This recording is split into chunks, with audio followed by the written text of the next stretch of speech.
O estado de Pernambuco é uma terra de muitos encantos, mas também de muitas lendas urbanas.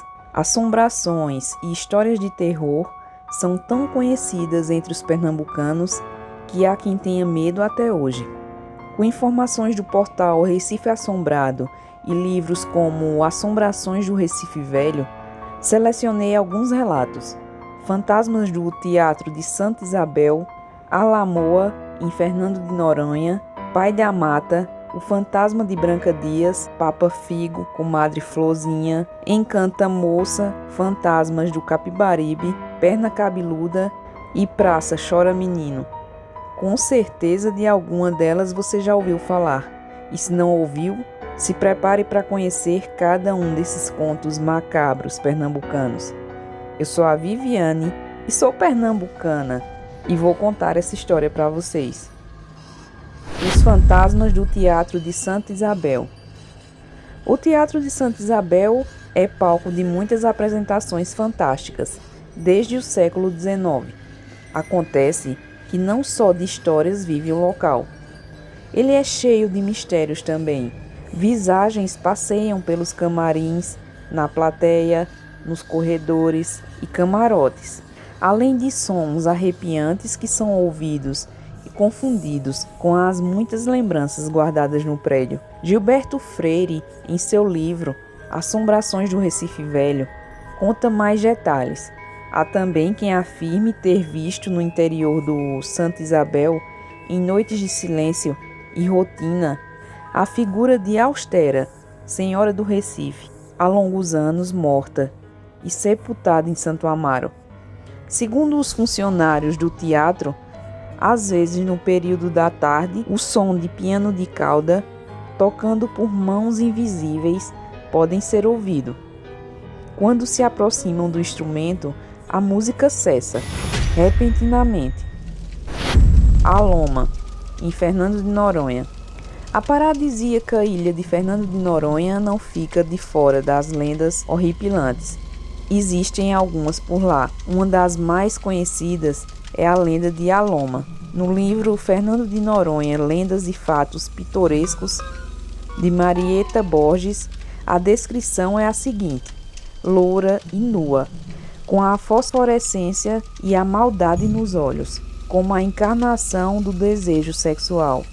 Os homens se encantavam e se deixavam levar para o ponto mais alto da ilha, no Morro do Pico, e quando a vítima friamente ia abraçá-la, a linda e sedutora mulher se transformava em um esqueleto de órbitas faiscantes. Apavorados, os jovens que se atiravam no oceano ou se despedaçavam nos arrecifes, conclui. Existe a hipótese de que a lenda tenha surgido na época em que os holandeses dominaram o arquipélago no século XVII. Afinal, a palavra Alamoa é uma versão da palavra alemã. A moça em questão seria a soberana de um reino encantado que existiu em Fernando de Noronha antes da chegada dos navegadores europeus. Entretanto, nos dias de hoje, Alamoa é considerada a mulher de branco, uma aparição que pede carona aos motoristas dos poucos carros que circulam na ilha durante a noite. Pai da Mata. Alguns dizem que ele tem parentesco com o Pé Grande, visto na floresta dos Estados Unidos, ou o abominável Homem das Neves, que viveria no Monte Himalaia, no Nepal. O Pai da Mata seria um gigante peludo, forte e alto, com capacidade de agitar as árvores mais grossas e velhas, além de andar sobre duas pernas como um ser humano e possuir garras pontudas e presas afiadas dentro de uma boca enorme.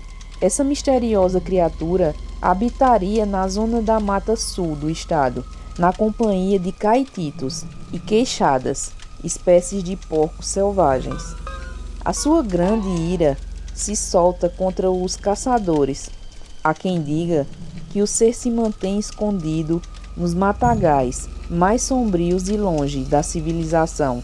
Porém, quando anda pelo seu reino, o Pai da Mata solta gritos estrondosos e gargalhadas horripilantes.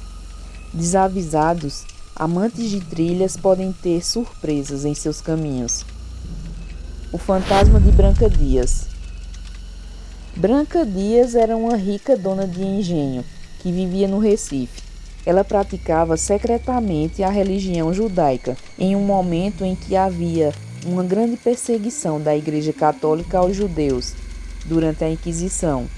Quando soube que iria atrás dela, ela juntou tudo o que tinha de mais valioso e jogou dentro do riacho da propriedade onde morava, o Riacho do Prata, no Horto dos Dois Irmãos, o zoológico do Recife. Ela foi finalmente pega, condenada e morta em Portugal. Alguns anos depois, histórias de que uma aparição estava afastando as pessoas começaram a correr. Branca Dias estava guardando seu tesouro. Em tempo, havia uma simpatia em meados do século XX, em que no São João as moças que gostariam de se casar olhavam os rios e córregos para tentar ver a imagem dos seus futuros maridos. Nos tempos de engenho, uma dessas mulheres foi levada por Branca Dias. Há quem assegure que o espectro de uma mulher assombra os arredores do açude do Prata. Ela vestiria trajes antigos, teria cabelos longos e ruivos e expressão de soberania, em pé na sacada do casarão antigo que existe em frente ao manancial à noite. Papa Figo.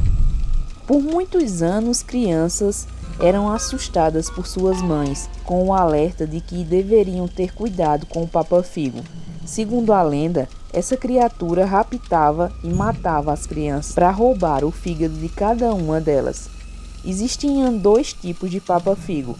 Um deles seria de aparência normal, como qualquer pessoa, se escondendo em roupas fechadas. O outro teria a pele amarelada, com orelhas avantajadas, peludo e unhas grandes e sujas. Ele poderia agir sozinho ou com a ajuda de comparsas, seduzindo as crianças para então partir ao ataque. Comadre Florzinha. Comadre Florzinha ficou órfã de mãe cedo e sofreu muitos maus tratos do seu pai, que bebia bastante e sem motivo a agredia. Uma vez não encontrou a filha nem comida pronta, ao chegar em casa com fome e embriagado. A menina tinha ido apenas passear pelo mato, como sempre fazia. Ela adorava desfazer as tranças dos seus cabelos, sentada na campina, e admirar os animais. Quando voltou para casa, foi espancada e enterrada viva no meio do mato. Depois disso, o pai foi perturbado com manifestações fantasmagóricas da filha. Ele se matou, tendo percebido que tinha sido tomado pelo ódio. O fantasma da menina não teve paz. Em compensação, jurou proteger os animais da mata de qualquer caçador. Assim, ela faz com que eles se percam, ou até dá uma surra neles com os cipós, que usa como chicote. Sua marca é seu assobio. Quando está longe, ela soa está perto, mas quando soa está longe, é que ela está perto mesmo. Vivendo na zona da mata de Pernambuco, se é respeitada, ela ainda ajuda os perdidos. Encanta-moça. Uma iaiá branca, rica e bela, passeava à noite quando percebeu que estava sendo perseguida pelo marido ciumento.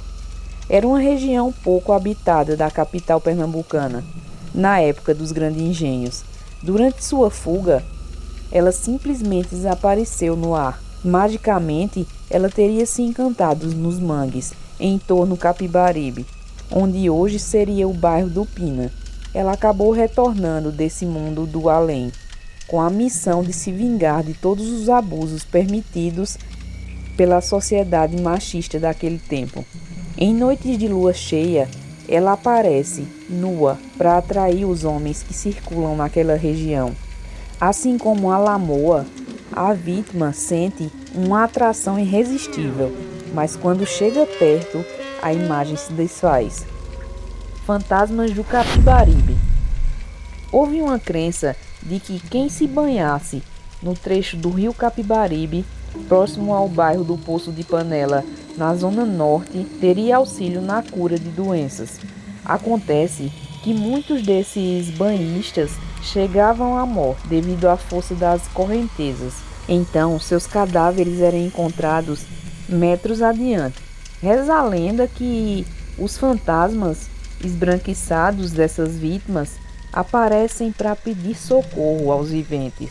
Em uma manhã chuvosa de 2004, no dia 13 de julho, uma multidão se reuniu acerca da ponte Maurício de Nassau, no centro do Recife, para ver o que seria um conteúdo macabro do saco de plástico preto encontrado por um gari numa das margens do rio.